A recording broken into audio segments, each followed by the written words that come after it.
नमस्कार, आप देख रहे हैं क्लीन न्यूज इंडिया और मैं आशु सैनी। तो आइए दोस्तों, देखते हैं आज की ब्रेकिंग न्यूज।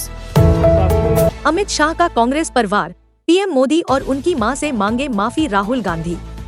केंद्रीय गृह मंत्री अमित शाह ने शुक्रवार को बिहार में आयोजित विपक्षी गठबंधन की रैली पर तीखा प्रहार किया। शाह ने कहा कि कांग्रेस नेताओं ने प्रधानमंत्री नरेंद्र मोदी और उनकी मां को लेकर अपमानजनक भाषा का इस्तेमाल कर निंदनीय कार्य किया है। उन्होंने मांग की कि राहुल गांधी और कांग्रेस पार्टी को इसके लिए सार्वजनिक रूप से माफी मांगनी चाहिए। पीएम मोदी का एशिया दौरा, जापान और चीन की यात्रा पर रवाना। प्रधानमंत्री नरेंद्र मोदी गुरुवार को 5 दिवसीय एशियाई दौरे पर रवाना हुए, जिसमें जापान और चीन शामिल हैं। पीएम मोदी ने कहा कि जापान यात्रा का मुख्य उद्देश्य सामरिक और वैश्विक साझेदारी को नए स्तर पर ले जाना है। इसके बाद वे चीन में राष्ट्रपति शी जिनपिंग के आमंत्रण पर तियानजिन में होने वाले शंघाई सहयोग संगठन (SCO) शिखर सम्मेलन में हिस्सा लेंगे। अमेरिका और चीन के बीच चल रहे टैरिफ विवाद की पृष्ठभूमि में यह दौरा भारत के लिए काफी अहम माना जा रहा है।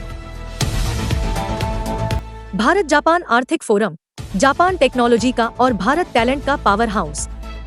जापान में आयोजित इकोनॉमिक फोरम को संबोधित करते हुए प्रधानमंत्री मोदी ने शुरुआत जापानी भाषा में अभिवादन से की।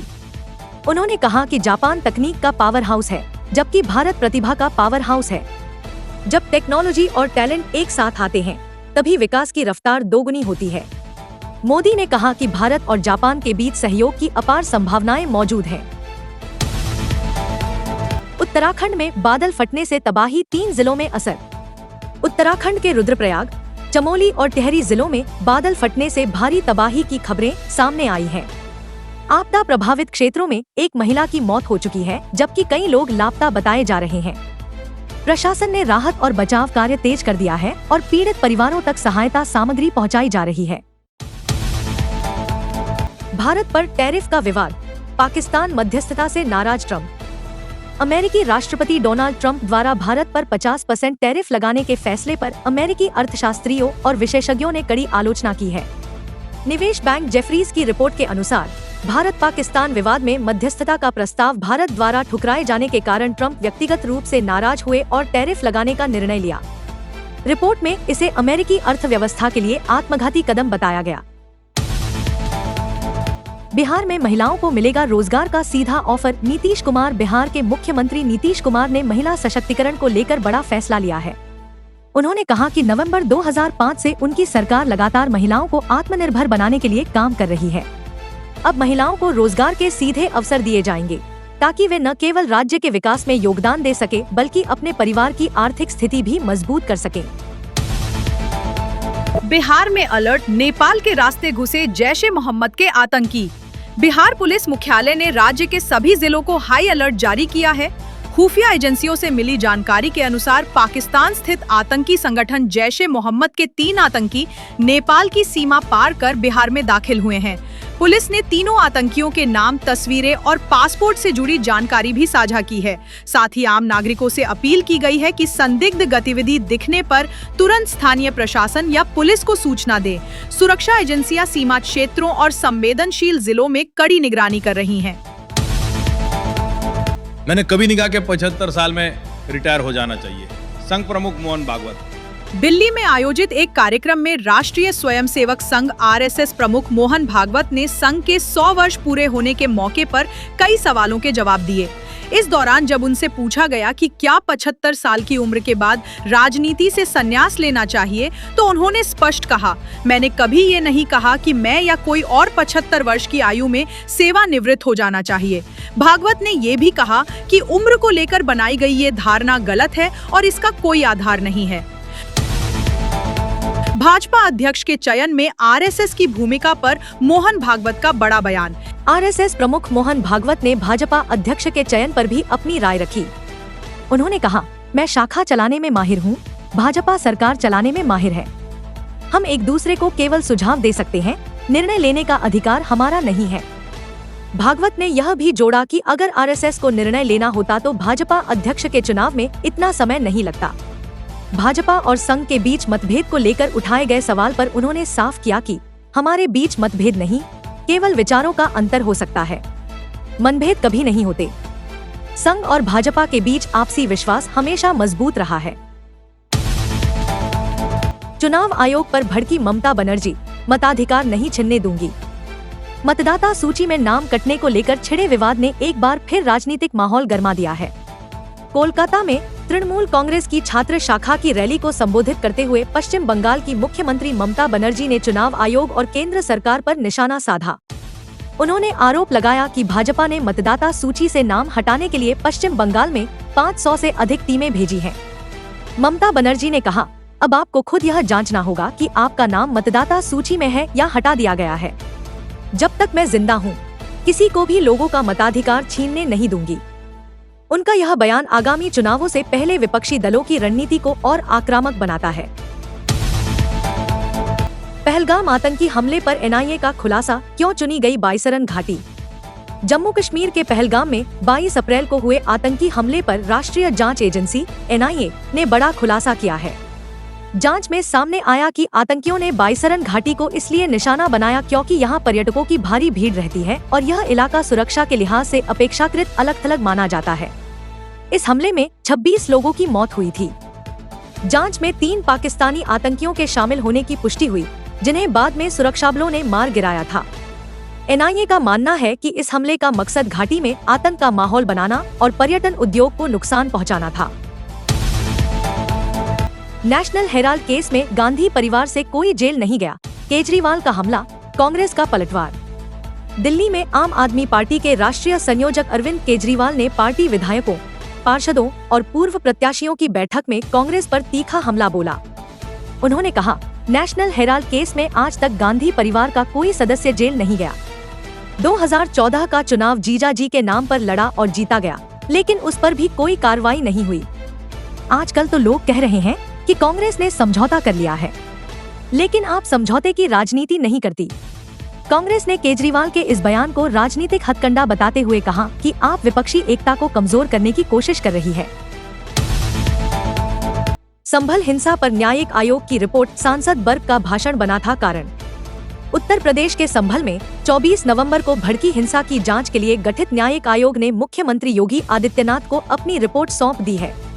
करीब 450 पन्नों की रिपोर्ट में हिंसा की वजहों और इलाके के हालात का विस्तार से जिक्र है। जांच में पाया गया कि हिंसा भड़कने का मुख्य कारण स्थानीय सांसद जियाउर रहमान बर्क का भड़काऊ भाषण था। उनके भाषण के बाद तुर्क और पठानों के बीच टकराव बढ़ा और हिंसा फैली। रिपोर्ट में यह भी कहा गया कि संभल में अतीत में भी कई बार दंगे हुए। हिंदुओं की घटती आबादी और धार्मिक स्थलों पर विवाद माहौल को और संवेदनशील बनाते हैं। भविष्य में ऐसी घटनाओं को रोकने के लिए सख्त प्रशासनिक कदम जरूरी है। चंडीगढ़ मनाली नेशनल हाईवे फिर बंद, कैंची मोड़ पर टूटा राजमार्ग। चंडीगढ़ मनाली नेशनल हाईवे एक बार फिर से यातायात के लिए पूरी तरह बंद कर दिया गया है। इस बार स्थिति पहले से भी गंभीर बताई जा रही है, क्योंकि मंडी जिले में पंडोर डैम के पास स्थित कैंची मोड़ के नजदीक राजमार्ग का बड़ा हिस्सा धंसकर बह गया है। विशेषज्ञों का कहना है कि सड़क पूरी तरह से टूट जाने की वजह से इसकी तात्कालिक बहाली मुश्किल है। यह हाईवे हिमाचल प्रदेश को देश के अन्य हिस्सों से जोड़ने वाली मुख्य लाइफलाइन है और इसके बंद होने से पर्यटकों और स्थानीय लोगों को भारी परेशानी का सामना करना पड़ रहा है। भारत पर ट्रंप का निशाना, डेमोक्रेट्स ने बताया मनमाना कदम। अमेरिका के राष्ट्रपति डोनाल्ड ट्रंप ने रूस से तेल खरीदने के मुद्दे पर भारत की आलोचना की। उन्होंने यह आरोप लगाया कि भारत ने रूस से बड़ी मात्रा में कच्चा तेल खरीदा है। हालांकि अमेरिकी संसद की विदेश मामलों की समिति के डेमोक्रेट नेताओं ने ट्रंप के इस बयान को अनुचित और मनमाना बताया। उनका कहना है कि यदि तेल खरीद को लेकर आपत्ति है तो चीन पर भी सवाल उठना चाहिए, क्योंकि चीन ने रूस से भारत की तुलना में कहीं अधिक तेल खरीदा है। डेमोक्रेट्स ने चेतावनी दी है कि केवल भारत को निशाना बनाने से अमेरिका भारत संबंधों में तनाव बढ़ सकता है और यह कदम अमेरिका के हितों के विपरीत होगा। जम्मू कश्मीर, घुसपैठ की कोशिश नाकाम, 2 आतंकी ढेर। जम्मू कश्मीर में एक बार फिर से सीमा पार से घुसपैठ की कोशिश की गई, लेकिन भारतीय सुरक्षा बलों की सतर्कता के कारण इसे नाकाम कर दिया गया। भारतीय सेना ने बताया कि सीमा पर तैनात जवानों ने संदिग्ध गतिविधि देखते ही कार्रवाई की और मुठभेड़ में 2 आतंकियों को मार गिराया। सेना का कहना है कि पाकिस्तान की ओर से लगातार घुसपैठ की कोशिशें की जा रही हैं, लेकिन भारतीय जवान हर चुनौती का डटकर सामना कर रहे हैं। दिल्ली में एनकाउंटर, लॉरेंस गैंग के 2 बदमाश गिरफ्तार। दिल्ली के न्यू अशोक नगर इलाके में दिल्ली पुलिस की स्पेशल सेल ने गुरुवार को मुठभेड़ के बाद कुख्यात लॉरेंस बिश्नोई गैंग से जुड़े 2 बदमाशों को गिरफ्तार कर लिया। गिरफ्तार आरोपियों की पहचान कार्तिक जाखड़ और कविश के रूप में हुई है। मुठभेड़ के दौरान एक बदमाश के पैर में गोली भी लगी। पुलिस के अनुसार दोनों बदमाश सीधे तौर पर अमेरिका में बैठे गैंगस्टर हैरी बॉक्सर से जुड़े हुए हैं। इनके खिलाफ पहले से ही आधा दर्जन से अधिक गंभीर मामले दर्ज हैं। पालघर में इमारत ढहने से बड़ा हादसा, 15 की मौत। महाराष्ट्र के पालघर जिले के विरार क्षेत्र में एक 4 मंजिला अनधिकृत इमारत का पिछला हिस्सा ढह गया, जिससे आसपास के खाली पड़े मकान पर भारी मलबा गिरा। इस दर्दनाक हादसे में अब तक 15 लोगों की मौत हो चुकी है। मृतकों में एक मां और उसकी बेटी भी शामिल हैं। घटना के बाद राहत और बचाव कार्य शुरू किया गया और मलबे से 9 शव बरामद किए गए, जबकि अन्य 8 लोगों ने अस्पताल में इलाज के दौरान दम तोड़ दिया। 4 लोग अभी भी गंभीर रूप से घायल हैं और उनका उपचार जारी है। स्थानीय प्रशासन ने इस घटना को गंभीर लापरवाही करार देते हुए जांच शुरू कर दी है। दिल्ली में बाढ़ का खतरे के निशान से ऊपर बह रही यमुना। दिल्ली में यमुना नदी का जलस्तर लगातार बढ़ता जा रहा है। पहाड़ी इलाकों में हो रही भारी बारिश का असर राजधानी तक पहुंच चुका है। ताज़ा आंकड़ों के अनुसार यमुना का जलस्तर खतरे के निशान 205.33 मीटर को पार कर 205.41 मीटर तक पहुंच गया है। प्रशासन ने तुरंत बाढ़ की चेतावनी जारी करते हुए नदी किनारे बसे इलाकों के लोगों को सतर्क रहने को कहा है। विशेषज्ञों का अनुमान है कि अगले 2 से 3 दिनों में जलस्तर और बढ़ सकता है, जिससे निचले इलाकों में पानी भरने और जनजीवन प्रभावित होने की आशंका है। सरकार ने राहत और बचाव दलों को अलर्ट पर रखा है। यूक्रेन में शांति का रास्ता नई दिल्ली से होकर गुजरता है, ट्रंप सलाहकार का विवादित बयान। अमेरिकी राष्ट्रपति डोनाल्ड ट्रंप के व्यापार सलाहकार पीटर नवारो ने एक बार फिर भारत को घेरने की कोशिश की है। उन्होंने बयान दिया कि रूस से लगातार कच्चा तेल खरीदकर भारत रूस को यूक्रेन युद्ध में आर्थिक मदद दे रहा है। नवारो ने कहा कि यदि भारत रूस से तेल खरीदना बंद कर दे तो अमेरिका भारत पर लगाए गए 25% टैरिफ को हटाने पर विचार कर सकता है। उन्होंने यहाँ तक कह दिया कि यूक्रेन में शांति का रास्ता नई दिल्ली से होकर जाता है, जिसे कूटनीतिक हलकों में बेतुका और अव्यावहारिक बयान माना जा रहा है। विशेषज्ञों का कहना है कि यह अमेरिका भारत संबंधों पर अनावश्यक दबाव डाल सकता है। अमेरिकी टैरिफ पर भारत की रणनीति असर सीमित, लेकिन भविष्य में चुनौती। भारत के वित्त मंत्रालय की ताज़ा रिपोर्ट में कहा गया है कि अमेरिका द्वारा लगाए गए नए टैरिफ का तात्कालिक असर सीमित है।